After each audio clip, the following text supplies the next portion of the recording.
Welcome back to Tailgate Talk, Season 2, Episode number 13, with your host, A.T., the Prognosticator, co-host, Grampus Grant Atkins, and the other co-host, Kermit Kdawg Lowell. Boys, a lot of good stuff happened this weekend. Kind of a little crazy weekend in college football, high school football. So what do you say? Let's get it popping. How we doing today, boys? We good. Feeling good? Feeling froggy? How's the dog doing? I'm doing great, man. I just, like you said, it's a crazy week of football in high school and college. I mean, just hope it gets even crazier. Oh, it's going to. Oh yeah, it's getting down to nitty gritty time in both of them now, and it's getting exciting. All right, we'll go on in here to the college football recap from last week, and up first we had Washington, Indiana. No surprise there. I did kind of, we were at the Virginia High Lebanian game. Kind of kept up with this game while we were there, and give Washington props. They came back and made it close. But that Kurt Signelli, and he's done a great job everywhere he's been. I think Indiana might be they're for real. Yeah. After what they did to Nebraska last week or the week before, and turn around and put it on Washington pretty good right there. And like I said, Washington had to come back to make that score even that close. Maybe Indiana let off the throttle a little bit. Who knows? Have you? Well, go ahead. Have you watched? This guy takes flack. That's why I love him, though. He takes a lot of crap from people because he's still going psycho in the fourth quarter whenever he's up by 40. And a lot of people give him crap about that, but I love that because those other boys, they got, they've practiced. They deserve to play. Don't go in and just hand the ball off 3 times and punt. Let them play, and he coaches them hard still because that's his future. So I think that's how you build a program. I think that's why he's had the success. So everybody gives him the dude flack being up big and coaching hard in the fourth. Just take your participation trophy and go on home. Yeah. Well, Jackson, he had a tough start to this game. To me, they went in, 2 or 3 and outs to start the game with, and then a couple picks there. And then I think Indiana decided, hey, we're going to run it down their throat. We're going to control the clock, and we're going to be more physical. And that's kind of what they did. They milked the clock on out and everything, and they kept the ball out of Rogers' hands, milking it out for a win. Boy, we've seen some real cow milking this week, ain't we? I'm telling you, some dairy farmers everywhere, dog. I'm talking dairy farmers everywhere, baby. Nebraska 17, Ohio State was 21, so 21-17, Ohio State. What do you think, dog? I tell you what I got. What's that? Go ahead. Ohio State couldn't really run the ball. They only have one true drive, and that was the 75-yard drive that they had to take back the lead and put it away. Other than that, they wasn't that good. Yeah. I'm just going by what Indiana done to Nebraska, and this is not an impressive win at all for Ohio State, and probably gonna help me on my next week's pick right here. Big time. But not impressive at all, Ohio State. Well, You think though maybe Nebraska after the embarrassment of last week maybe played a little more crisp. Yeah, but I mean Ohio State, they're also down like 2 of their 3 top tackles too, so they got a little bit of an injury bug they're battling right now. So. They couldn't run the ball though, and they haven't consistently ran the ball all year. Yeah. And they pay probably $6 million for those running backs they got. They definitely struggled with the run game. And going back to what you're saying about Nebraska, they couldn't have played no worse than they could have against Indiana. You know, we see that. We see it at every level. A high school team, college, pros. Seems like when they come out, you have a game like what they had against Indiana. It seems like, you know, decent teams come back the next week and you're like, where was this team at last week? Yeah. And I kind of think that's what happened with Nebraska. A lot of these college teams has done that this year. It just week to week, you don't know who's coming out, who's going to show up. Yep. Well, Notre Dame just flat out disrespected the troops. The Irish mashed Navy 51-14. The little leprechauns. Congratulations. I tell you what, this is. I'm glad to see Navy and your military schools doing good, but this is where the difference comes into that when you got your bigger, more athletic players and stuff playing with Notre Dame kind of changed the speed of the game and made them speed up. I mean, if you think about it, Navy coming into this game, they're running an option, which is more of your typical turn the ball over type offense, but they've done a great job by not doing it. And then you could see the speed of the game this time kind of forced them to speed it up, throw the ball a little flatter, more in the ground, in the dirt, and not play their game. Well, it caused more turnovers and stuff. I mean, you get a couple plays like where a player don't do his assignment, and then you're going to break that 51-yard play. And you saw it a couple times in this one. But other than that, just the speed of Notre Dame and their athleticism is the whole difference in this ball game. Here's an interesting stat for you, though. This is the first time since 1874 that Notre Dame's beat a ranked opponent on the road. And it has to come at a not so good Navy school. I don't know if where that's they're like, 1874 is true or not, but everything that I say with Notre Dame goes back to the. I doubt 1874 is true. But now I'd say that I ain't seen the rankings yet, but I'd say that knowing the Notre Dame bias, they're probably ranked 5th now. Oh yeah, for sure. And with this offense right here, it's like we've seen a lot of this week. It's one of them offenses you want that cow out there and start milking on her, and that cow wasn't nowhere to be found. No, Navy had a lot of turnovers, and for them to, that's the thing about that offense. You rest your defense by having long possessions and not turning the ball over. And with that offense, you got to go for it a lot on 4th downs. Yep. I mean, that's why Paul was so good at Georgia Tech. He knew that. You've got to be willing to go for it on 4th downs a lot with that offense right there.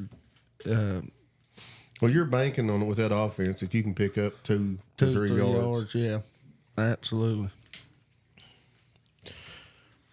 Alabama 34, Mizzou 0. Missouri was missing that quarterback.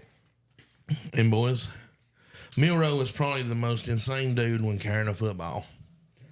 And if he could ever put the whole package together, he would be absolutely scary.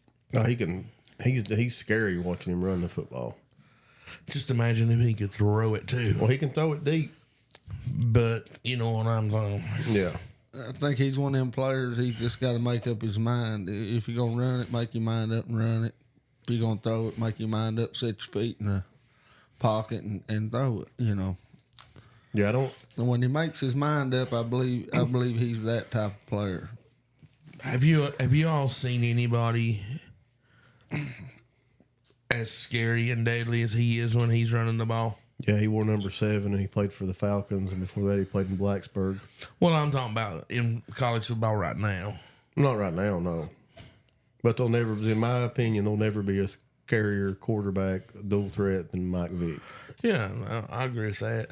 A lot of people talk about Holmes and a lot of them guys that was in the NFL, and I still yet don't see one of them that compares to Mike Vick.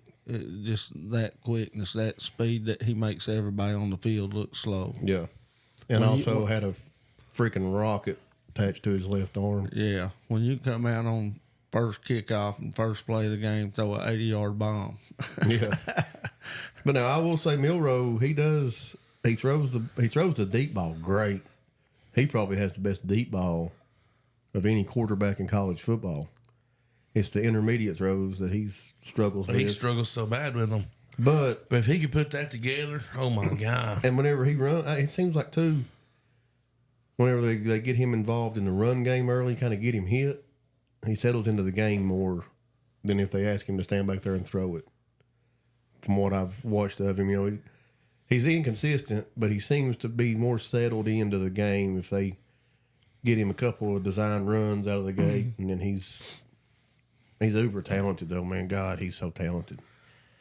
That's one thing I couldn't imagine because, growing up, I was always out there on special teams, and you'd have him nerves right there at kickoff. But once you got out there and got that first lick in, man, it was on. Yeah. It was like you was in your zone after that first big lick, and to be a quarterback and kind of had to wait for that big lick. You'd be out there 5-6 plays and not get hit yet, but. Yeah, I think a lot of the quarterbacks though it's that first completion. Yeah, the first complete pass. But with him, it seems to be that first time he has a design run, and I'll give we've said it. Yeah, Alabama's not having the year of typical Alabama, but Kellen DeBoer is not a bad coach. No, absolutely not. And you can tell week to week he's starting to figure out what he's got there. What they seem to be getting more in a groove. Yeah. Too bad they weren't in a groove last week in Knoxville, though. BYU 37, UCF 24. I think this is a win that BYU should actually be commended for. I mean, they went on the road to UCF, and getting a win at UCF is pretty big, man, because that's like a bouncy house, baby, there, I actually caught the fourth quarter of this game, and you see there was quite a bit of blue in the stands, which is you wouldn't think the BYU crowd would travel to Central Florida, but they had a good crowd with them. And UCF, I didn't know much about them, but they the Jefferson that was at Arkansas a couple years ago, he'd been their quarterback. They benched him. They brought in another guy. They benched him. Then they finally brought in a third quarterback. And in the fourth quarter, he had, you don't know how much of it's just third quarter, and BYU's kind of, we got this wrapped up, but they seemed to get a little juice whenever he came out. And then they just physically took it to him, from what I could tell. Yeah. I mean, is BYU undefeated? Mm-hmm. Yeah. Yeah, man, it's a big time win for them right here. Well, UCF, like I was saying, they're not the toughest place to go play, but they're certainly not the easiest place to go play. They're not a slouch. No, I would just, I didn't know much about UCF this year. I know they typically pretty, respectable team, but having problems at quarterback, it seems. But they give BYU credit. They went and handled business, and I think it's a big win on the road. Big win on the road. And they showed their schedule there. What little bit I got to watch of it, they've got a bye week, then Utah, and then they really don't have much after that. So they could very well end up undefeated and in this Big 12 championship game, and maybe even be an at-large playoff team. Who had BYU in the playoff in their preseason? There's another that we're going to talk about in a minute that we can ask the same question for. But I'd say nobody. I think Tech's been eliminated there. No. Close, though. Kansas 27, Kansas State 29. I know who he's talking about. I don't know anything about these two right here. I didn't get to see nothing on that one. Did you guys catch any? No, I just know Kansas. Kansas had a lot of hype coming in, and they don't seem to be meeting the hype. I still can't remember that Kent State's old ball coach, man. He was the real deal when he was there, and that's why I picked Kansas to win this game. But now if he'd been there, I would have picked Kent State. Well, it was Kansas State, not Kent State. Kansas State, but yeah, I'm like Grant. Kansas ain't played up to what the hype was. Yeah. All right, we got this is the one I'm speaking about right here. Texas A&M 38, LSU 23. I didn't know this either. Both these teams came into this game undefeated in conference play. The only two SEC teams undefeated in conference play. And A&M's now sitting atop the SEC as the only undefeated team in conference play. Question for you: is A&M playing got you surprised? Is A&M Or playing surprise anybody? got you? I think they're kind of like Pitt right now. They just slipping under the radar until they do play somebody in conference play. I don't talk. You can say whatever you want to. You can say they're getting ready to go into the got a shot at the playoffs, but I still don't think they do. I still think when they do have to start playing a couple really good teams in the conference, I believe they're going to go down. I mean, look, LSU, did any of us sit here and think that LSU was one of the two or three best teams in the SEC? No. I kind of feel the same way about A&M. Their defense is better, but It wasn't last night. it's better than it was last year, but it's still not great. But I mean, even if that's the case, A&M's not going to play this surprise got you kind of stuff and make it through the conference, or even if they did make the playoffs, it's not going to work in those in the playoffs. Well, I will say you did get me in this one. You got me. I thought you was going to be talking about the nifty lines when we go down to the picking part. I will tell you this. I just pulled up their remaining schedule. Saturday night in Columbia, South Carolina. It's going to be on, son. Them Gamecocks. They're playing much better, and we all saw what happened a few years ago when Tennessee rolled into a hostile environment in Columbia, South Carolina at night. Oh, yeah. And that place is different at night. Well, I'll tell you what happened here in the second half of this A&M game is A&M did eliminate everything between the hashes and kept everything outside, and that's where they ended up getting a couple of their picks from, and they pulled this one out. Yeah, I've got their whole schedule. Here's been their conference games. Florida, unranked. Arkansas, unranked. Missouri, we know what Missouri is. And LSU.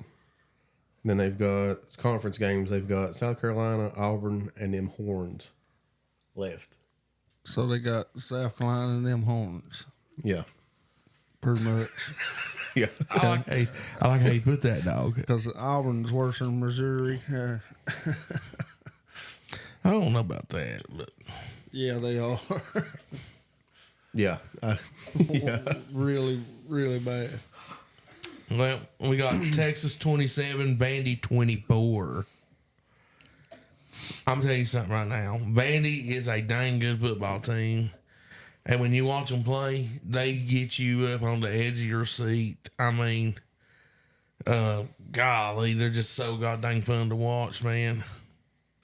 They're not going to make the playoffs, but they're probably one of the best teams that don't make the playoffs. They've played some really tough teams, and they've balled out too. I wish they could get in. I really do. Yeah. It would be so fun to watch. They would make that playoffs so much more fun. Oh, they would. And they would probably pull the upset first round. Oh, yeah. I don't, no doubt in my mind. Because you put them there, it's what they just went through and won it all, dude. I mean, that's the way they're playing right now. Yeah, their quarterback is their key, though. Oh yeah, that kid is just absolutely. He's the heart and soul of that team. There's no doubt about it. Oh yeah. Oregon 38, Illinois 9. Them Ducks, I'm baby. going to say it, Kermit. Them Ducks. Quack, quack, quack. Well, I know Ohio State with what we saw this week ain't that big of a thing, but up to this point, Oregon probably was one of the biggest wins in their histories when they beat Ohio State. And since that time, a lot of times you play a team like that, how you have this up and down. But since that time, I feel like Oregon has probably played 8 clinical perfect quarters of football since that time. And that, It seemed to boost them. Oregon's just freaking good. Because, a lot of people had them preseason #1 national, maybe national champions. They came out of the gate a little slow, but like we was talking yesterday at that game, I'd much rather see a team that continually plays better as the year goes on than see a team come out and be world beaters, because typically there's one way to go, and that's down. Agreed. And let's not forget, everybody giving them flack about that Boise State game. That's not a bad football team up there in Boise. No, it's not. No, it's not at all. What is it now? I'm just riding with them Ducks, baby. Quack, quack. Yeah, man. Mean green machines. They gonna make I like what old They may Landry make said. them playoffs. Oh, they'll be in the playoffs. I think they're pretty much, unless they just lose every game, they're a lock right now. Yeah, like right now, they're the only team that you're really confident in being there for sure. What was it? I'm gonna start calling them what old Landry said there. The human highlighters. Yeah. The human highlighters. College Week 10 picks. We have Duke, Miami. Grand Torians? Well, you know where I'm going with this. Your eventual national champion, University of Miami Hurricanes. Duke's played pretty decent ball. They kind of like Pitt, slid under the radar. They're 6-2. Going to get 7-1 Miami, but No, 7-0. The Canes ain't lost a game, baby. yeah, they lost one to Virginia Tech, and I'm gonna leave that on there. It don't matter what the referees say. It don't matter what they put on the scoreboard. Tech beat them. But I'm gonna go with them U's, baby. They gonna make it to the playoffs, I believe. Yep. On their own or with some help, but I got the U in this one as well. Ohio State, Penn State. I'll start this one. I got Penn State in this one. This was the team I thought Aaron was going to tell you he got us on because I don't think nobody's seen Penn State doing this at the beginning of the season, and I mean, they're rolling. They're playing good fundamental ball. If you're going to beat them, you're just going to have to outplay them, because they're not going to make that many mistakes to let you have a game, and I got Penn State in this one. Well, this is the Penn State's had this same season for ever since James Franklin's been there. 10-2, lose to Michigan and Ohio State. I don't know if they play Michigan this year, but I'm gonna pick Ohio State until, like I've said about a lot of other teams, until Penn State proves that they can beat. They've beat who they're supposed to beat. Now beat somebody like this. And until they do that, I'm gonna go Ohio State. Air Force Army. Army. 7-0 Army. Gotta go Army. Yep, I'm going with Army as well. Ole Miss, Arkansas. Lane train rolls through Fayetteville, baby. Arkansas somehow is 5-3, but I feel like they're a little worse than that. I'm taking Ole Miss big. I got the Ole Miss Rebels as well. Minnesota, Illinois.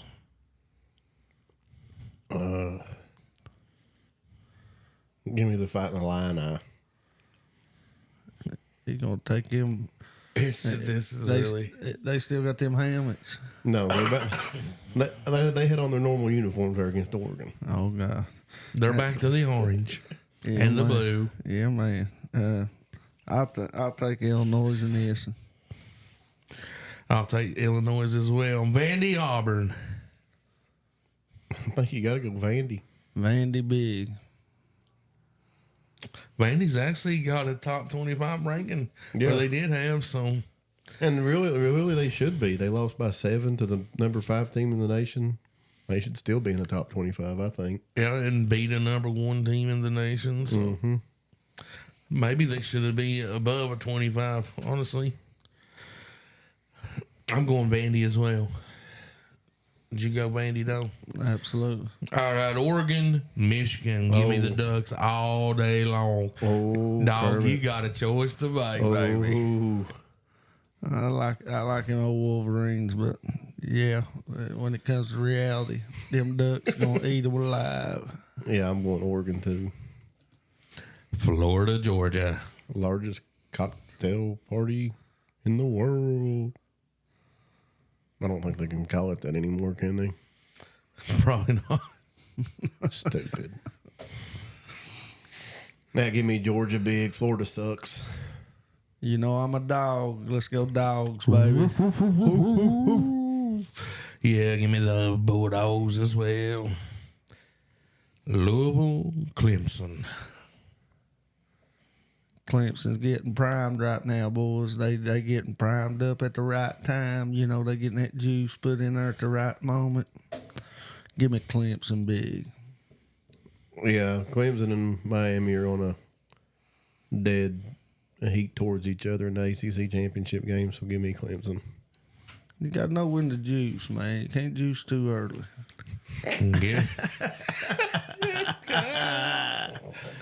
Give me those Tigers. Texas A&M, South Carolina. I'm going Gamecocks in this and boys. I'm going Gamecocks too because this is the prototypical Texas A&M game to lose. You know what time it is, don't you? What time is it, dog? It's about that time of the year them chickens start molting. Give me them wild bald Gamecocks, baby. Heck yeah. Tennessee, Kentucky. It ain't basketball season yet, but Kentucky might as well start playing. Give me the Vols, baby. Watch them end up beating them now. Are you saying that? Give me the Vols. I think anything can happen in this game. You don't underestimate Kentucky. I'll take the big KU. Are you serious? Yeah. Give me the big KU in this one. I'm going with the Balls in this one. Upset alert. Pitt, SMU. SMU's got what, one loss? Yeah, They lost last week, didn't they? Who was that to? Duke? it was real close. Double overtime or something? Something like that. Something overtime to Duke, I believe. This is nothing, not taking anything away from Pitt, but this is kind of their first real test, a road game against a pretty good team. Find out what Pitt's got, but I don't want to go SMU, but I'm going to go Pitt. I think it's a good pick, Grant, because Pitt's one of these teams that normally play to the game they're playing. If it's a big game, they play big. If it's small, they typically don't play as big. But I mean, I'm with you on that. I'm going Pittsburgh in this one. I think they'll pull it out. I think Pitt keeps sliding under the radar. It's going to be wild to see where they end up at. And I believe that they'll slip another one under the radar this week.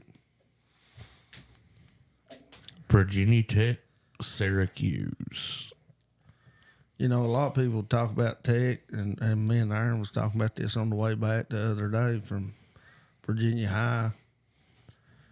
If you told me after last year that Tech would have had the season they had this year, I'd been well pleased, satisfied with 8-9 win season. I think, you know, a lot of people got way too much into the hype at the beginning of the year and wanted it all. But I think everybody at Tech really should be happy with an 8-9 win season. I believe they're going to get that 8th win. I believe they'll beat Syracuse. I agree with you, Kermit. I think everybody went into panic mode when they lost to Vandy. Vandy, yeah. But as the season's played out, that shows us that's not a bad team to lose to. But yeah, I agree. Tech in this one. That loss just looks better and better as it goes. Virginia Tech around the board. Yep. I got the Hokies too. All right, guys, we're going to get on into the high school week 9 recap here. And up first, we had Gate City, John Battle. Kind of win as expected, didn't it? Yeah, but at first it was kind of scary. I mean, it was 14-14 at one point. Battle came to play there for a little bit. Gate City finally got it together and made it look like it should have looked. What you got on this one, dog?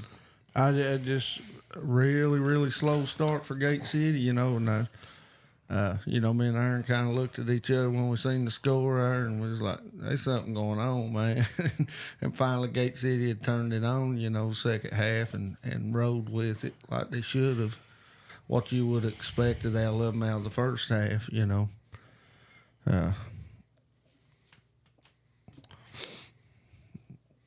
You know, it's the end of the season. John Battle may be improving to where they can play a quarter or two with somebody. Who knows? You know, it's just a slow start for Gate City. I know that. Yeah. Wisely. No shocker here either. I believe this league team's coming together, building some confidence with that young line. I believe they're actually making some headway, you know, moving in the right direction. It's just a shame after this season if they don't make the playoffs. You know, a lot of these old talented guys They're probably going to get gone. in. They're probably getting in. Well, I mean they're improving week after week, I believe. But like I said, I hope they do get in the playoffs because, you know, it seems like they're starting to come together and gel a little bit now, getting to be a better team what we expected out of them in the regular season at the beginning of the year. Yeah, I agree with Kermit. Seems like they're starting to get it clicking. Could be, I still don't think, I think they're going to make the playoffs, but I still don't think they're going to surprise anybody in the playoffs. No, there's going to be so many close games in the playoffs that first round. I mean, which we've seen it after this week. You know, I think all three of us was 9-3 on our pick'ems. That's probably the worst three. That's probably the worst that, you know, all three of us could have done all year. That's how tight these ball games are going to be in the playoffs. Yep. That's crazy. Yeah, I agree with that. Why? Let's see. Abingdon Ridgeview. We was at this game, dog. Yeah, y'all said it was an exciting game to be at. Well, we missed the kickoff in the first 2 touchdowns and got there at 6 after 7. We saw a field goal and the Willy Wonka show, which was awesome, by the way. Kudos to you, Abingdon Falcon Band members. You made our night. Other than that, we didn't see hardly nothing. Bad officiating. Terrible officiating, man. And I mean, Aaron, he's not joking. We pulled in the parking lot and we got a good spot too. I mean, we pulled in that lower parking lot down there at the visitors thing, and we didn't have to walk halfway across the parking lot. We pulled in there. It's 5 after. Ridgeview was probably within 300 or 400 feet of the gate. Ridgeview was already driving down there ready to score. We get out the truck. Ridgeview scores. We walk to the ticket booth, buy a ticket, walk through the gate. Abington done scored. And that was the ball game. See, I was thinking, man, we about to see a barn burner running up and down the field here. That's what it yeah. looked like. Yeah, we was like, man, they're going to be some points scored tonight. You know, they ain't been playing 5 minutes and done put up 2 touchdowns. And we missed the whole flipping ball game. I had to go back home and turn the NFHS on and watch the first 5 minutes just to watch the whole ball game. And I still don't know if anybody realizes this yet that Ridgeview had 1 possession total for the whole second half. It's crazy. That's how fast that second half went. It was just run. And I told people, I said, you go to Abington, man, that scoreboard, it runs fast. That's probably the fastest running clock I'd ever seen in my life. Even when they ain't up 40 on people, it seems like they have a running clock on that scoreboard. Well, they like running the ball is what happens. Yeah, they got the ball in the second half. First thing, they run the whole third quarter off. Finally, give Ridgeview the ball back. Ridgeview starts driving all the way down the field, and Ridgeview drove, and they was still 8 minutes and something on the clock in the fourth. Ridgeview drove all the way down the field, fumbled the ball down around 5, Yeah, 6. about the 5-yard line is where they took over. Abington gets penalized for personal foul, and they get the ball on the 3. And I looked at her and I said, "That's it." Yep, I said, yeah, they ain't but 8 minutes left. Abington done run 1 quarter off the clock. They ain't but 8 minutes left. And I said, if they pick up 1 first down, this ball game's over with. And but you know, it's like Aaron said, the only exciting thing we really seen was the Willy Wonka man. The Willy Wonka show, baby. Yeah, I mean, Abington put on a great halftime show. I'm not even all about halftime shows, but it was worth watching, you know. And but to me, it was just, man, it wasn't nothing what I expected. I expected maybe good defenses, but it was soft. It just, I don't know how you describe it. It was just soft. It was like there wasn't no big hits nowhere. There wasn't nobody really taking nobody out. It just seemed like the whole game was just soft. The aggressiveness was after somebody was down. Yeah. And you had Honaker for Ridgeview, like doing the bear crawl, trying to just shove a guy on through the ground, even in the pile. And them referees would not call nothing. Wasn't calling anything. I mean, they had that kid down, and he was like, you could tell he was trying to hurt him. And no, absolutely wouldn't call nothing. Then Abington drives, their number 56 drives a kid about 15 or 20 yards down the field, pancakes him right in the middle of the field, and they call a personal foul on it. We saw that yesterday at Virginia High. Yeah. And I didn't see it, but I've been told it was called in the Eastside Fort Chiswell game. Well, Apparently, a pancake block is unnecessary roughness nowadays. Unreal.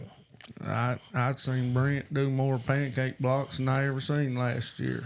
And, you know, I guess if you stay on top of the kid or something, they calling you holding because you're holding the kid down or whatever. Well, sometimes you fall down on him. I mean, that kid fell on him and rolled right on. Oh, That's yeah. what we saw yesterday was Virginia High. Oh yeah, but I don't understand these officials. I think they need to get together, because to me a good horse collar was when you put your hand inside his pads. Yes, that's what a horse collar is. And the other day we had a dude reach over another guy's backside and pull him down, you know, and everybody wanting a horse collar, and it's like, that ain't no horse collar, you know, unless you actually reach inside his shoulder pads and pull him straight down backwards. But I don't understand what these refs are out there calling anymore. It's getting crazy. Yep. Marion Grundy. No shocker there. The golden wave is a rolling. Is a golden wave considered a tsunami? Asking for a friend. What What happened? makes it gold? Maybe it's a heavenly wave. Now, what happened if a golden wave and a green wave go at each other? Then you're definitely gonna get a tsunami. You know, I asked the guy up at the ball game with Grundy. I said, well, "What did y'all do when y'all played Clintwood back in the day?" And he acted like they didn't even play them, but Probably never did. that would have been crazy. Golden wave and the green wave. Yeah. Yeah, they probably never did play. Because Grundy they were double A for a long time. Richlands, Galax. This one got me. They gotta win. They gotta win. Ladies and gentlemen, Ridgeview with their first win of the year. Richlands, you better. Oh, yeah, Richland. Oh, I better change that. My old buddy will be hollering at me here in a minute going, hey. What the world? Way to go, Richlands. Woo. Is it the end of the world or what, man? I mean, we just seen Richlands get a win last night. I thought they was going to go a full 2 seasons without a win. Hey, good for them though. You know, they played Virginia High tough for a half hour last week or the week before, and then turn around, pull the win off. You know, they may be headed in the right direction, boys. Don't count them out. You know, you got to start with one win. You know, Well, you know, It all starts with one. I'll tell you this. Then the basketball starts. I'll tell you this. This Eastside team we're all pretty big on. 2 years ago went 1-9, but they got that one win, and it started to snowball. I think it has to be the right win, though. If you ain't won in 2 years, it is the right win. Any win's good, but there's just Well, the one to win that make it Eastside had, snowball. I think it has to be the right win. the win that Eastside got 2 years ago was Castlewood. Yeah, Not exactly. You know, they beat nothing against Castlewood, but it's not like they went out and beat Burt at the time. You know, Burton was rolling. Wise. Yeah, they played Central then. They not like they beat it. You know, they beat Castlewood, but it started it. yeah. And maybe that's what's going on at Richland. Maybe this will carry them through the rest of the season and maybe be a good cornerstone for next year. It's a good point, but no. The power of positivity, Aaron. Like I said, they played Virginia High tough, and who knows, they may be getting better. It may just not been let up by Virginia High. You know, that first half, they may have actually come out and played a decent half a ball against Virginia High. Got to play for Grand Pulaski County. That's that big powerhouse team that Aaron put on there for us just to trip us up. That one that beat Blacksburg by Beating 60, everybody and done this and 60-some done that. points. I still Blacksburg pick is Graham. like they hadn't even won a game all year, have they? And I still picked Graham, and it was the right call. I had to Google it, and then I was like, Aaron, they suck. That's the only reason why Grant went with them. You know, in this game though, Graham's like special teams and defense done 90% of the scoring in this game. That's been the whole they're- thing for them all year, ain't it? Their offense really ain't that good, are they? They, Dog, I'm about ready to get on that thing with you, buddy. you about ready to ride that wagon with me? About ready to ride the wagon with you, bud. Yeah, man. Tazewell Giles, this was a little bit of a surprise to me. I really felt like that Tazewell's athletes and passing game would be the difference in this one, but A close game, wasn't it? yeah, it was close. 21-24. Yeah. I think Giles come back late in the game and got him there. So that goes back to what I'm saying is I just Man, I just don't think Tazewell's in shape for a full ball game. They've got some big old linemen. They got some big old dudes, but I just don't think they can play a full ball game, really. And also, too, that Giles, we all know, runs a single wing and has for probably 50 years. That's one of those offenses that you don't see, but when you play them, you know, and it's hard if you aren't used to seeing that. And Yeah. that could be part of it too. With this game, give them credit, they got the win, but kind of surprised me. I'm like you, Aaron. I figured that their Tazewell's athletes and stuff would be able to pull it out. I figured they would outscore them. I didn't, you know what I mean? I didn't think that it would be a Tazewell's defense stepping up and making a big stand. I just figured they would outscore them. Exactly. Castlewood Burton. Hey, them Raiders getting win number 2, baby. What was this, 12-7? Good game. Yeah. Good game. Was it 12-7, 12-0? I think it's 12-0. Maybe it was 12-0. I think Norton scored 6 first half, scored 6 second half, and that was the ball game. Good game, man. Congrats to the Raiders. That's 2 for them this year. I'm telling you, With a really tough schedule. a lot of people forgot, you know, they dominated that Cumberland for years, and that's still a very young football team down there. It is. They are very young. Future's looking pretty good for them, I believe. Yeah, they're starting to, you know, they beat Twin Springs. Now Castlewood, maybe, you know, maybe they're starting to take that step, beat those teams, step up into that next tier. They ain't played Thomas Walker yet, have they? Play them this week. Oh, that could be a classic. That's right going to there. be. I feel like that's about where they're at right now. I feel like is they're not up there with the East Side and Rye Cove, Yeah. but they've took that step to get up there with Thomas Walker in that conference, and we'll find out Friday night. It'll be a big matchup for, third place in that district? Yeah, I mean that's really essentially what they're playing for, third place. Boys, we talking about Twin Springs.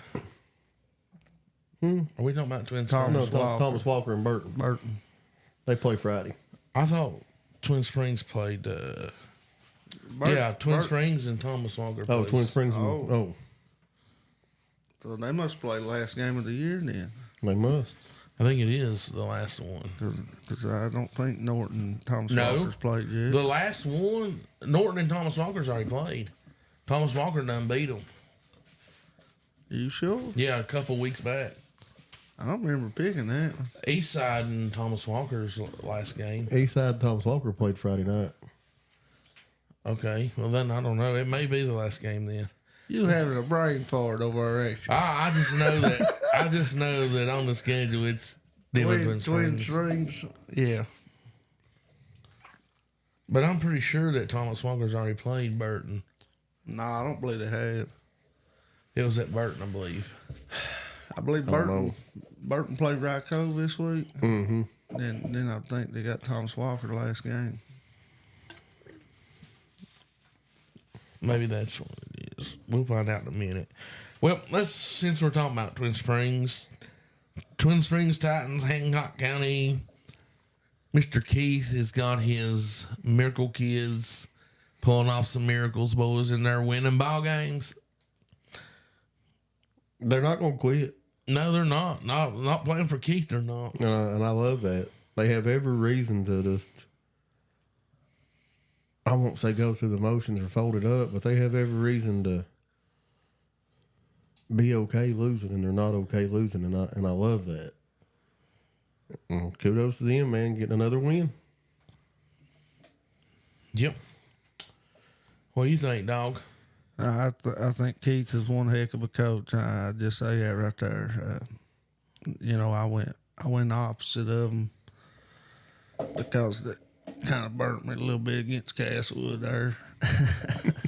but it's like Grant said, you never can count these kids out. They may play a bad game one week and they come back and shock you the next. I tell you what, it tells you everything you need to know about him. As a coach. That these kids ain't quit. Yep. Because they've been through a lot. Is that what it is? Yeah, it's Burt and Thomas Walker last week. Or last week of the season. Yeah. That'd be a good game for fourth and third place, probably. Yeah. Well, I wouldn't count this one out with Twin Springs yet, boys. Who they got left in the conference? Rycove? Thomas Walker, Rocco. Twin Springs has Thomas Walker and then Rycove. They could pull one of those. I'm not gonna. Probably that last one. He's having more of a brain fart if he's gonna pick it. Oh Lord. Oh God. Thomas Walker Eastside. This is another game that it didn't surprise me at first. It kind of started out slow, and then Eastside geared up and took care of business. Yep. It kind of went the way I thought it was going to go in the end there. Grant, you want to say anything on it, or you want to? Now I'm looking for something. Hold on. Or you're just not going to be biased? No, I mean, it went exactly how I expected it to go. I will say this, that nobody seems to be talking about. We all know that the kid from Eastside broke his leg before the season, and according to what I'm seeing here, he took about 15 snaps on Friday night from that quarterback. One cool thing about it, too, he got to complete a pass to his younger brother. This is the first time they've ever been on the same team. And, that's something they'll remember for the rest of their lives. Yeah, man. That's one of the cool things about high school football is get to play with your brothers, guys you grew up with, stuff like that. But he's working his way back, and who knows? I don't know anything if he's going to take back over at quarterback because the Pinnell kids played well. But having a 3-year starter on both sides of the ball come back right here at playoff time, that's big. It is. It could be very big. And I tell you what's really even bigger is him being able to get a couple games in. Yeah. And get game ready for playoff time. Because it takes a while to get that speed of the game back. It does. You got to go out there and play in a few to get that speed back. But hopefully, by the time playoff time rolls around, man, he's got that game speed back. He's ready, to go 100%. And like I said, I don't know anything about if they plan on actually moving him back to quarterback because the Pinnell kid has played well. But definitely there's another weapon you can put on offense, and then you've got a starting outside linebacker that's been out all year and comes back. And yeah.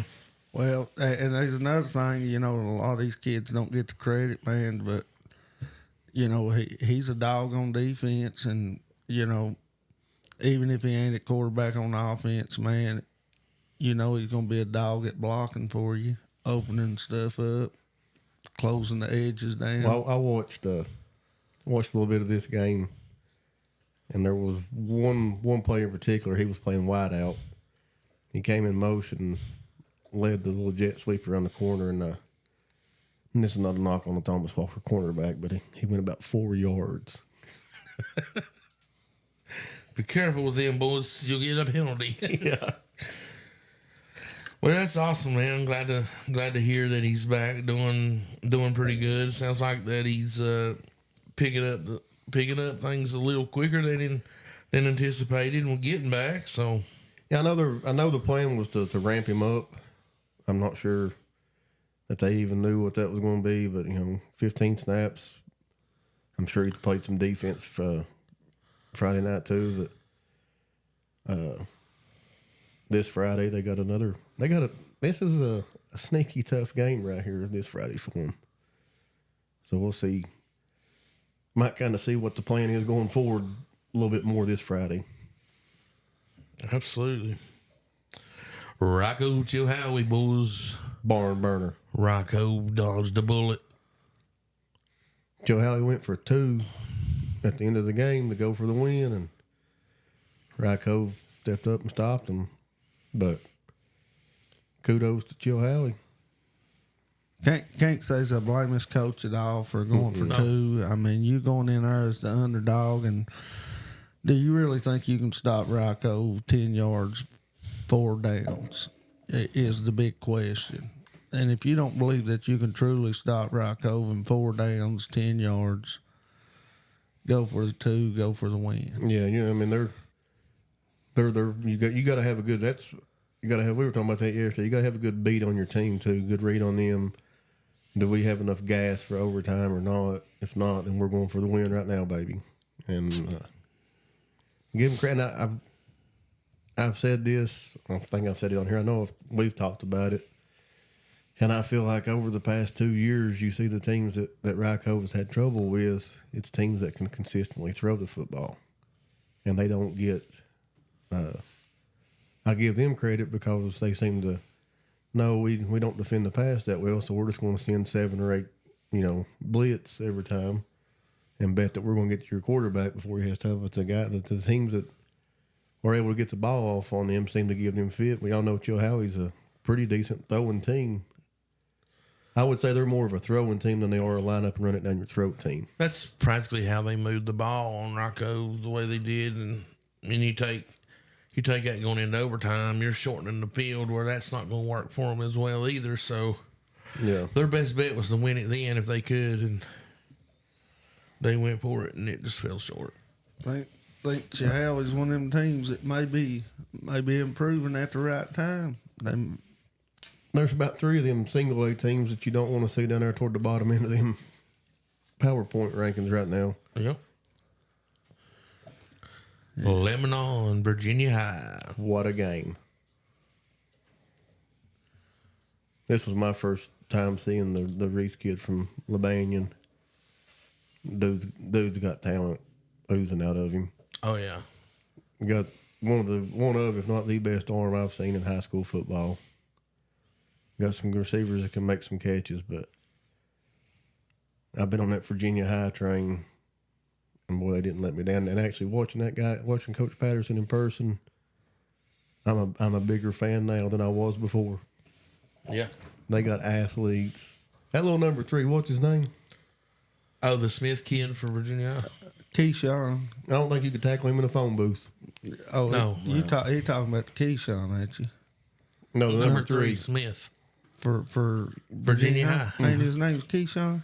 I don't know what his first name is. I just know his last name's Smith. Well, how does know this? Whatever his name is, Keyshawn. Yeah. you'd have a hard time tackling that kid in a phone booth. Yeah, he's elusive. Oh, forget number 3, boys. Come on now. Now, number 24. Number 20. Number 20 is a beast, son. That was my hero. I'm telling you what, I ain't never seen this in high school football. You put a guy out there that weighs maybe a buck. I'm not even going to say a $1.05, not a $1.10. I'm talking about he probably weighed a buck. Put him at middle linebacker, and man, when he run up there and hit some of them linemen, like he's hitting a brick wall, but he keep running up there. But what impressed me most, man, was in the open field.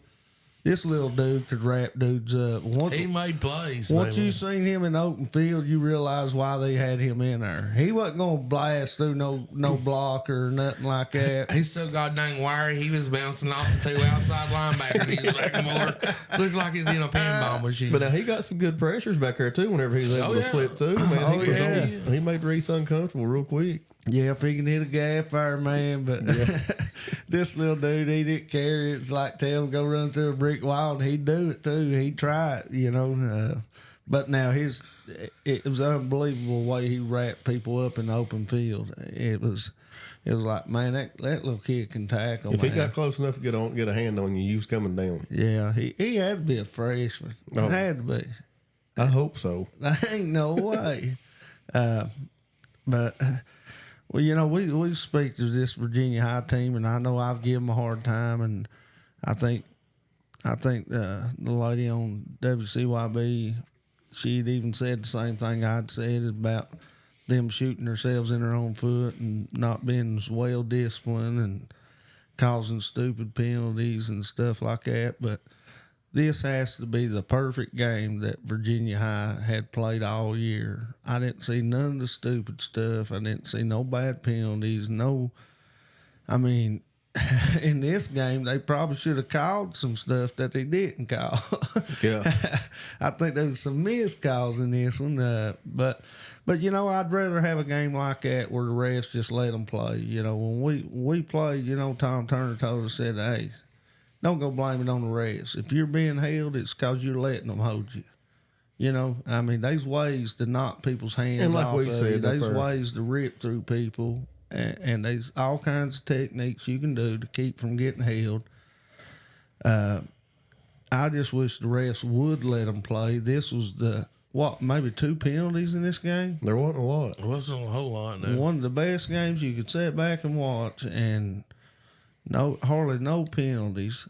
We talked about it up there during the game. You can watch any high school game, any college game, any NFL game, and if you wanted to, you could call a hold on every single play. Yeah, absolutely. Yeah.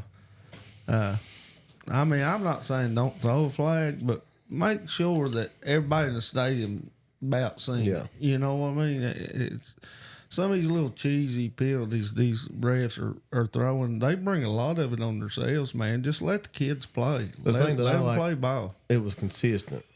Yeah. Like it was consistent. If it wasn't a penalty in the first quarter, it wasn't a penalty in the fourth quarter. And they were letting them be a little physical with the defensive backs, be a little physical with receivers, but they was letting that go on both sides. Mm-hmm. And that's all you can ask for is call it the same on both sides the whole game. Don't flip it in the middle of the game. I think it was just by far the most less penalized game Virginia High's ever played, and since I've been watching them, and put on a heck of a performance, man. They played together well as a team, and this is a team I really believe if they played like they did Saturday, I believe they could win state. We've talked about it all year, how they probably got more talent, probably as far as person for person lining up against your guys.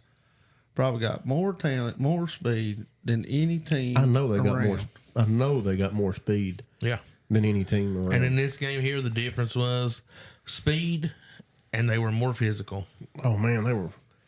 We were talking. Me and you were talking about the 24, the little Jerome Bettis, I call him. And he's a big bruiser. He's a bruiser back. But what I was impressed with him was he was patient. Most time you see a bruiser, he just wants to get that ball and just go. Yeah. Man, he would hide behind them linemen and make him a little jump cut. Next thing you know, he's on the secondary, and them ain't no secondary guy wants to come up and hit him. Because he's about 5'5" by 5'5". He's a hoss now. Yeah. He got some legs on him. He's one of them guys you think, I'm going to hit him in the thighs. You go hit them thighs, and you say, my ears are ringing. And as bad as, Virginia High started pulling away from them, you still had love sitting there watching Lebanon's quarterback Reese throw the ball, man, because it was like being at a college game watching a college quarterback just spin it. He's so good at spinning that daggone ball, and he's got some heck of receivers too. At number 14, and Yeah. and poor old Knuckles, bless old Knuckles' heart there. That's his boy. Now, who would put a guy at receiver and name him Knuckles? I guess his mom and dad named him that. He had no choice in it. That's Kermit's boy. Oh, poor old Knuckles. Yeah, Lebanon moved the ball. They moved the ball. Oh, yeah. But it was like every time they got down to inside Virginia's High's 30, Virginia had to clamp down, man. Yeah, that's going against one of the best secondaries in high school football. I don't care what. And that Schlegel, How you look at it. The Schlegel. played safety. Man, Yeah. he's probably the. Virginia High had all their dudes back. Yeah. All the dudes they was missing during Graham, they had them all back. And they got some dudes. Oh yeah, and them was key dudes they had out Yeah. against Graham.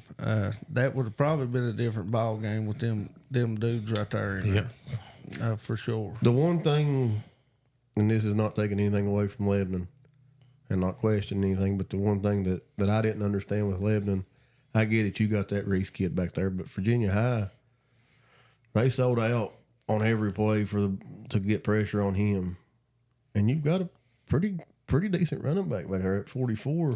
He had some physical runs. Yeah, I mean, I just felt I felt like the Lebanon could have used him a little bit more. Not saying give him the ball 30 times, but give him enough to where Virginia High where you can actually stick it in his belly and that quarterback can pull it and throw it, and they might go, "Whoa, he's got the ball." No, he don't, because they didn't even act like he had the football. About a 40-60, something like that. Yeah. You could have run them. I know you're still a passing team. I would have been fine with 30-70.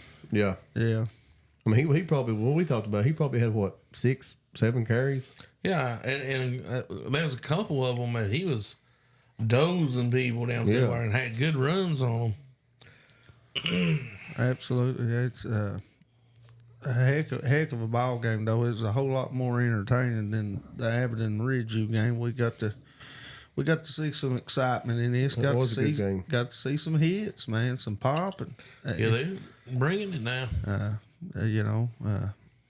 I thought Lebanon showed up and played good, but that just shows you Virginia High's offense is really good. I'm gonna tell you too something I know Virginia High had dudes, had athletes, but that line was a different level of physical than Lebanon, and that's Absolutely. That's really what I think established, because those little 4 or 5 yard runs we saw it in the second half was breakaways, and you get that number 3 or even that little quarterback at number 12, you get them a step or two, and they're gone.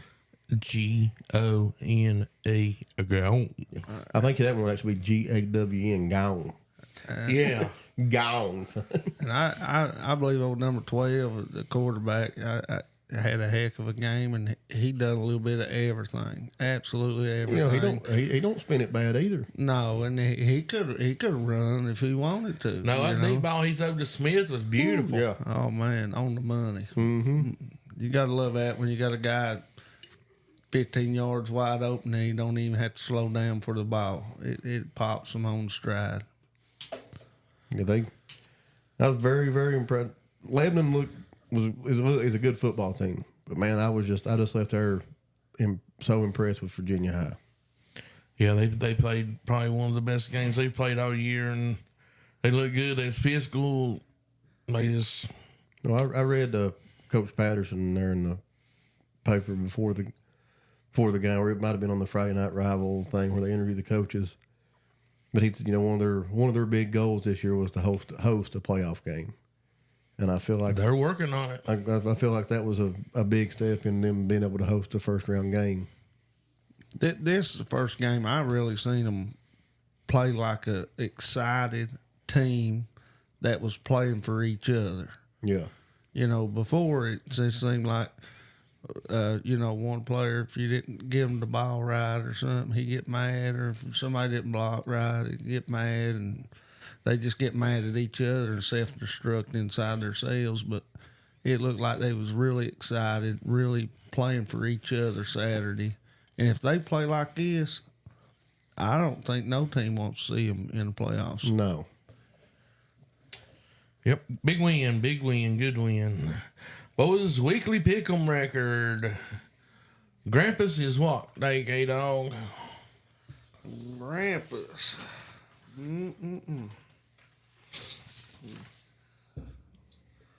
Let's see. Grampus is 51-8. Kdawg, what's you now, buddy? 92-16.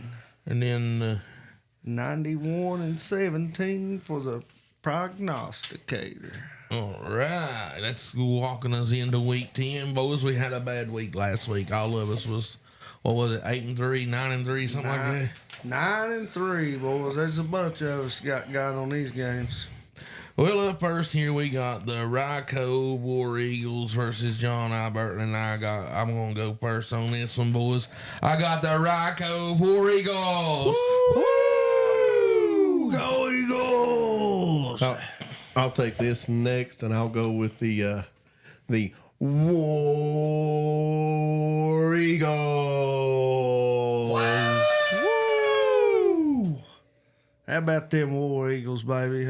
You know me, I've been riding this wagon all year long.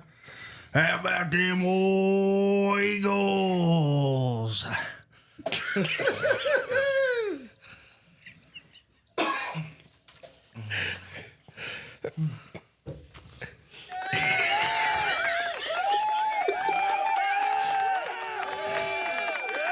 Dog, you really have been driving that wagon all year, ain't you, baby? Well, since he done this to me, Grant, I'm gonna go ahead and spill the beans, buddy. Spill 'em.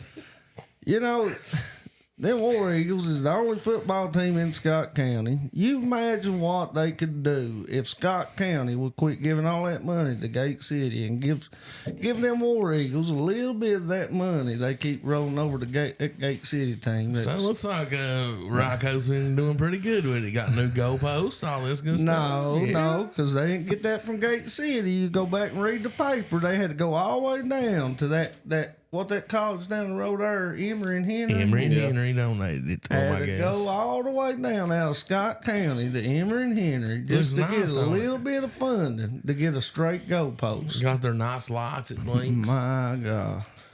They had it before Gate City did.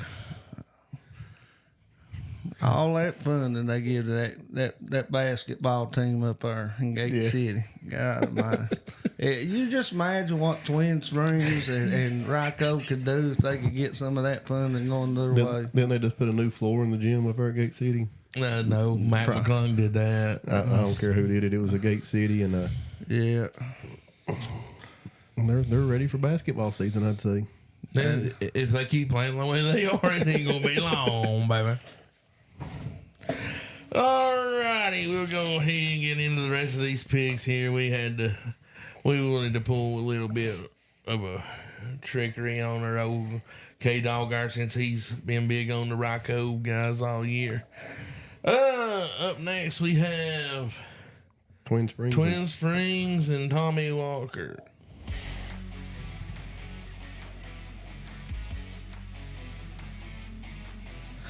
Go ahead, Grant. Who you got, baby? Buddy, I hate to pick against Keith and them, but I just feel like Thomas Walker's a little bit too much for him. Twin Springs is up and down a little bit there, and I think Tommy Walker's a more steady paced, and I got Tommy Walker in this one. Yeah, I'm with you. I got Thomas Walker in this one as well. Castlewood early. Go ahead there, Kdawg. Man, I don't know. It's gonna be a tough one right here. I believe Castlewood's gonna find their second win of the year. This one's at the Cliffs. It don't matter where it's at. I honestly don't remember where it was at. I don't know. I feel I don't. Gosh, this is a tough one. This is a flip a quarter game, but give me the Rebels. I'm gonna take Hurley. Oh, Hurley gonna get their second win. Yep. Everybody looking for a second win this year. Whoo! Yeah, I kind of feel like Hurley's probably going to win this one as well. Eastside, Riverview, West Virginia. Sneaky tough game right here. West Virginia's ranked in the top 5 in their division in the state of West Virginia. Not sure what their record is, but I just think Eastside's still got the big picture in mind, and I'm going with the Spartans. You know, which I've done a little research on Riverview. They're not a bad club. They're 6-2. But, you know, I think Eastside's just a little bit better. I'm going Eastside. Yeah, I'm with you on that, buddy. I'm going with the Spartans in this one as well. We got Y Central against City up next. Go ahead there, Aaron. I'm going with Gay City in this one. Yeah, I'm going Gate City too.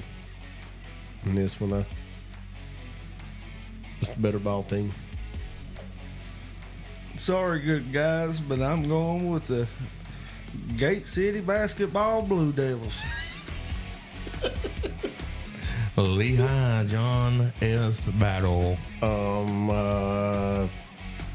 Lehigh. Lehigh, baby. Go Generals. Yeah, that was Powell Valley's only rival was Lehigh. Absolutely. I'm going with the Generals myself. Grundy, Tosia, whoever. I don't know nothing about them. I'm just gonna go Grundy. I'm going Grundy on this one too. You said that was. You said that it was Powell Valley's only. No, it was Phil Robbins' only. No, sorry, Phil Robbins' only rival. Yeah. Because I guarantee you a couple Vikings down there will tell you different. But I'm going to Grundy big time. Marion Richlands. Who you got, Grant? Oh, this is after Richland's coming off a big dub. Marion. Give me Marion. I'm going with the Tornadoes. Ooh. I think the Richlands may be actually getting better. They found a way to win. I'm gonna go with the Tornadoes in this one. Virginia High John Marshall. We're not playing basketball in this game either, boys. I was gonna say if we was playing basketball, I know where I'd be. And everybody else. Yeah, I'm going Virginia High, man. I was impressed with them, and I think that they're starting to really get it rolling right here at the right time of the year. Yeah, man, I'm with you. I'm going with Virginia High in this one as well. I think they're peaking at the right point and they're playing together at the right time. You know, give me Virginia High big. Tazewell Graham.